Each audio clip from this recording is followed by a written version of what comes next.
So మనతో phone line లో అందుబాటులో ఉన్నారు. రుద్రరాజు గారు నమస్తే అండి. నమస్తే అండి, చెప్పండి.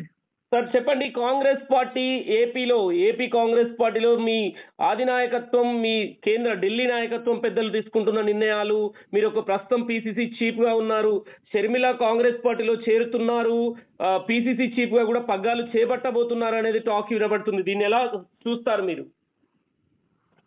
పార్టీ నాయకత్వాన్ని గతంలో శ్రీమతి షర్మిల గారు వెళ్ళి ఢిల్లీలో కలిశారు. సోనియా గాంధీ గారిని, రాహుల్ గాంధీ గారిని వారి నివాసానికి వెళ్ళి ఢిల్లీలో కలిసి కాంగ్రెస్ పార్టీలో జాయిన్ అవ్వాలనేటువంటి ఆసక్తిని వారు కనపరిచినట్టు తెలుస్తోంది.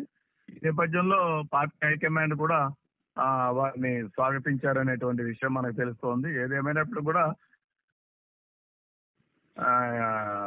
సమాచారం ఉంది, త్వరలోనే ఆవిడ కాంగ్రెస్ పార్టీలో జాయిన్ అవుతారని చెప్పి. అవును సార్, కాంగ్రెస్ పార్టీలో వైఎస్ఆర్ తెలంగాణ పార్టీని కాంగ్రెస్ పార్టీలో విలీనం చేస్తున్నారు అనేది తెలిసింది. కానీ పిసిసి చీఫ్ గా కూడా పగ్గాలు చేపట్టబోతున్నారు అని అంటున్నారు. మీరు ప్రస్తుతం అక్కడ పిసిసి చీఫ్ గా ఉన్నారు ఏపీకి. అవునండి. దీన్ని ఎలా చూస్తారు? అంటే మీరు ఒక పిసిసి చీఫ్ గా ఉన్నారు, పగ్గాలు తనకు అప్పచెప్పడానికి సిద్ధంగా ఉన్నారా? తప్పనిసరిగా అండి. పార్టీ హైకమాండ్ తీసుకునే ఏ నిర్ణయానికైనా నేను కట్టుబడి ఉంటాను. ఖార్గే గారు, రాహుల్ గాంధీ గారు వాళ్ళు ఏ డెసిషన్ తీసుకుంటే దానికి కట్టుబడి ఉంటాను. ఎందుకంటే పార్టీ ఇంట్రెస్ట్ అనేటువంటిది చాలా ముఖ్యమైనటువంటి ఇంట్రెస్ట్, వ్యక్తిగత ప్రయోజనాల కన్నా కూడా. సో మా నాయకురాలు, మా అధినాయకుడు వైఎస్ రాజశేఖర రెడ్డి గారు తనయ, ఆమె వచ్చి ఆంధ్రప్రదేశ్ కాంగ్రెస్ కమిటీ అధ్యక్షురాలుగా పగ్గాలు చేపడతానంటే డెఫినెట్ గా నేను I welcome her and I support her definite గా. ఎందుకంటే మా దగ్గర హైకమాండ్ తీసుకునే నిర్ణయమే శిరోధార్యం.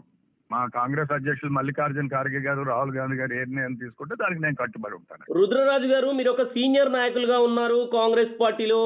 అక్కడ మీరు వైఎస్ఆర్ తనయ, మా పార్టీ రాజశేఖర రెడ్డి కూతురు గనుక మనకు బాగుంటుంది అనే వేలో మాట్లాడుతున్నారు. మరి జగన్మోహన్ రెడ్డి కూడా రాజశేఖర రెడ్డి కుమారుడే గనుక ఏపీ ప్రజలు ఆయనకు పట్టం కట్టారు. మరి ఇప్పుడు షర్మిల తన కూతురు కాంగ్రెస్ పార్టీ పగ్గాలు చేపడితే ప్రజలు వైఎస్ఆర్ అభిమానులు గాని, పూర్వ కాంగ్రెస్ పార్టీ కార్యకర్తలు గాని తిరిగి కాంగ్రెస్ గూటికి చేరుకొని కాంగ్రెస్ పార్టీకి అండగా ఉంటారని భావిస్తున్నారా? తప్పనిసరిగా రాజకీయాల్లో ఒక కుటుంబంలో రెండు పార్టీలో ఉన్న వాళ్ళు అనేక మంది ఉన్నారు.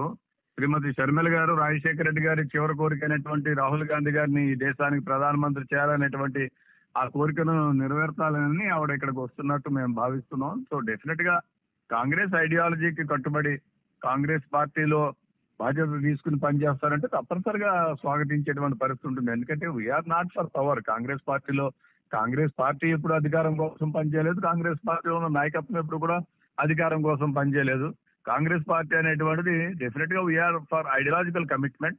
సో నేనైతే ఒక సామాన్యమైనటువంటి కార్యకర్త నుంచి, ఎన్ఎస్సీ నుంచి నన్ను పార్టీ ఇంత స్థాయికి తీసుకొచ్చింది. So what ever the decision Congress president takes, I will abide by it and 100% we will implement it. Right. అలానే మీ కాంగ్రెస్ పార్టీ వ్యవహారాల కమిటీ ఇన్ఛార్జ్, రాష్ట్ర వ్యవహారాల ఠాక్రే గారు కూడా అక్కడికి వచ్చారు. అంటే ఇక్కడ దీపదాస్ నుంచి మొన్నటి వరకు తెలంగాణలో ఉన్నారు. కాంగ్రెస్ పార్టీ తెలంగాణలో అధికారంలోకి వచ్చిన వెంటనే ఏపీకి పగ్గాలప్ప చెప్పారు వ్యవహారాల కమిటీ ఇన్ఛార్జ్ గా. అంటే మొత్తానికి ఇది కాంగ్రెస్ పార్టీకి దోహదపడుతుందని భావిస్తున్నారా? డెఫినెట్ గా కాంగ్రెస్ పార్టీ సంస్థాగతంగా చేసుకునేటువంటి పలు మార్పుల్లో ఏ రాజకీయ పార్టీ అయినా సరే ఎన్నికల ముందు కొన్ని ప్రిపేర్డ్నెస్ చేస్తూ ఉంటుంది. దాంట్లో భాగంగా కొంతమందిని అక్కడ ఉన్నటువంటి పరిస్థితులు బట్టి, స్థానిక పొలిటికల్ ఈక్వేషన్స్ బట్టి అటు ఇటు మారుస్తూ ఉంటారు. దాంట్లో భాగంగా మాకు గతంలో పాపన ఉమెన్ చాందీ గారు ఇన్ఛార్జిగా ఉండేవారు. అది లేకపోయిన తర్వాత కొత్తగా మాణిక్యం ఠాగూర్ గారిని, వారిని తమిళనాడు నుంచి అంటే ఉన్నారు, వారిని వేశారు. సో డెఫినెట్ గా వారి లీడర్షిప్ లో మేమందరం కూడా ఇక్కడ పనిచేయడం జరుగుతుంది. సార్, ఈ మధ్య ఇప్పుడు చూస్తున్నారు, చివరి ప్రశ్న, తెలంగాణలో కాంగ్రెస్ పార్టీ అధికారంలోకి వచ్చింది, తెలంగాణ ఇచ్చిన కాంగ్రెస్ పార్టీ అధికారంలోకి వచ్చింది. ఇక్కడ ఏపీలో మళ్ళీ తిరిగి కాంగ్రెస్ పార్టీకి ఏపీ ప్రజలు పట్టం కట్టబోతున్నారని అనుకోవచ్చా? వైనాట్ ఆంధ్రప్రదేశ్ అని నేను చాలా రోజుల క్రితమే చెప్పాను. కర్ణాటకలో గెలిచిన తర్వాత దాని ఇంపాక్ట్ పడి తెలంగాణ గెలిచింది. తెలంగాణలో గెలిచిన తర్వాత దాని ఇంపాక్ట్ పడి ఇప్పుడు ఆంధ్రాలో కూడా గెలవబోతుంది. ఎందుకంటే ఆంధ్రప్రదేశ్ లో ఒక ప్రత్యేకమైనటువంటి పరిస్థితి, విభజన అనేటువంటి అంశాన్ని తప్పించి అభివృద్ధి పరంగా కానీ, సంక్షేమ పరంగా కానీ 2004 నుంచి 2014 వరకు ఈ రాష్ట్రంలో జరిగినటువంటి అభివృద్ధి కాంగ్రెస్ పార్టీ చేసింది. ముస్లిం మైనారిటీలు రిజర్వేషన్ కానీ, దళితులకి వాళ్ళకి సంబంధించినటువంటి పలు పథకాలు కానీ, అనేకమైనటువంటి ఫీజు రియంబర్స్మెంట్ కానీ, జాతీయ గ్రామీణ ఉపాధి హామీ పథకం కానీ, రాజీవ్ ఆరోగ్యశ్రీ కానీ, ఇవన్నీ కాంగ్రెస్ పార్టీ చేసినటువంటి స్కీమ్స్. సో ఈ రెండు పర్యాయాలు రెండు రీజనల్ పార్టీలను చూశారు. ఒకసారి చంద్రబాబు నాయుడు గారిని చూశారు, ఇప్పుడు జగన్మోహన్ రెడ్డి గారిని చూశారు. ఈ రెండింటిని చూసిన తర్వాత జాతీయ స్థాయి పార్టీ కాంగ్రెస్ పార్టీ బాగుంటుందనేటువంటి ఆలోచనకు వచ్చారు ప్రజలు. ఇప్పుడు జరుగుతున్నటువంటి నియంత్రణ కూడా ఈ ప్రభుత్వంలో జరుగుతున్నటువంటి నియంతృత్వం, ఎమ్మెల్యేలకు ఇంటర్వ్యూ లేదు, ఎంపీలకు ఇంటర్వ్యూ లేదు, మంత్రులకు మాట్లాడేటువంటి స్వేచ్ఛ లేదు. దీనికోసం కాదు కదా మనం ప్రజాస్వామ్యం కోరుకున్నది. ఇప్పుడు అదే కావాలని ప్రజలందరూ, నాయకులందరూ కూడా కోరుకుంటున్నారు. సో డెఫినెట్ గా ఆ పార్టీలో ఉన్నటువంటి ఎవరైతే సఫర్ అవుతున్నారో వాళ్ళందరూ కూడా బయటకు వచ్చేటువంటి పరిస్థితి చాలా మంది ఉన్నారు. నాతోటి వ్యక్తిగతంగా కానీ పార్టీతో కానీ చాలా మంది టచ్ లో ఉన్నారు. వాళ్ళందరూ కూడా వచ్చి తిరిగి కాంగ్రెస్ పార్టీలో జాయిన్ అవుతారు. రుద్రరాజు గారు, మా కోసం మీ పూర్వపు కాంగ్రెస్ నాయకులందరూ, ఇప్పుడు వైఎస్ఆర్ సిపిలో ఉన్న నాయకులు ఎవరెవరు టచ్ లో ఉన్నారేమో చెప్పగలరా?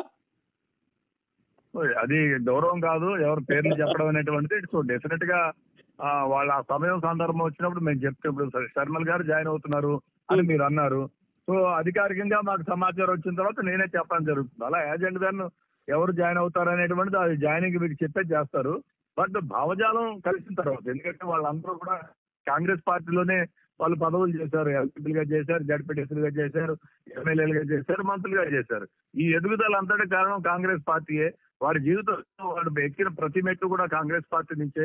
అందువల్ల వాళ్ళందరూ కూడా కొంత ఆలోచిస్తున్నారు, అయ్యో మనం కాంగ్రెస్ పార్టీ మన కన్న తల్లి లాంటిది, కాంగ్రెస్ పార్టీ అధికారంలోకి వస్తే బాగుంటుంది, తల్లిని విడిచి మనం ఎలా వెళ్తాం అనేటువంటి భావంతో చాలా మంది ఉన్నారు. అంటే మొత్తానికి కాంగ్రెస్ పార్టీలో ఏపీలో పూర్వ వైభవం రాబోతుందని అంటారు రుద్రరాజు గారు. డెఫినెట్ గా అండి. పాలిటిక్స్ లో ఎప్పుడు కూడా 2+2=4 కాదు. అనూహ్యమైనటువంటి నేను చార్జ్ తీసుకున్న రోజునే జరిగింది. అనూహ్యమైనటువంటి సంఘటనలు జరుగుతాయి. ఒక సంఘటన రాష్ట్ర రాజకీయ ముఖ చిత్రాన్ని మార్చే పరిస్థితి ఉంటుంది. సో డెఫినెట్ గా తప్పనిసరిగా కాంగ్రెస్ పార్టీకి ఉజ్వలమైనటువంటి భవిష్యత్తు ఉంటుందండి. చివరిగా ఒక ప్రశ్న అండి, వైఎస్ఆర్ ఇప్పుడు షర్మిల పిసిసి చీఫ్ పగ్గాలు చేపట్టిన తర్వాత కాంగ్రెస్ పార్టీలో అక్కడ చాలా మంది సీనియర్ నాయకులు ఉన్నారు. ఏపీలో రఘువీరారెడ్డి లాంటి వాళ్ళు కావచ్చు, జేసీ బ్రదర్స్ కావచ్చు, చాలా సీనియర్ నాయకులు ఉన్నారు, శైలజానాథ్ లాంటి నాయకులు ఉన్నారు. వీళ్ళంతా షర్మిల పగ్గాలు చేపట్టాక కాంగ్రెస్ పార్టీలో ఒక యూనిటీగా పనిచేస్తారని అనుకోవచ్చా? నేను వ్యక్తిగతంగా వేరే వాళ్ళ గురించి చెప్పలేను. నేనైతే 100% సిన్సియర్ గా as a Congress party worker గా నేను పనిచేస్తాను. కాంగ్రెస్ హైకమాండ్ ఇచ్చేటువంటి డైరెక్షన్ మేరకి మేము అందరూ పనిచేస్తాం.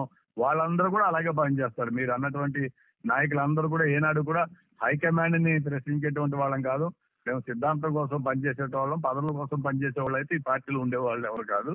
ఈ పార్టీలో ఈ రోజు కూడా ఉన్న వాళ్ళందరూ కూడా కాంగ్రెస్ ఐడియాలజీ, గాంధీ నెహ్రూ కుటుంబం వాళ్ళ మీద ఉన్నటువంటి ప్రేమ, కాంగ్రెస్ ఐడియాలజీకి నిబద్ధతలై కట్టుబడినటువంటి వ్యక్తులు మేమంతా కూడా.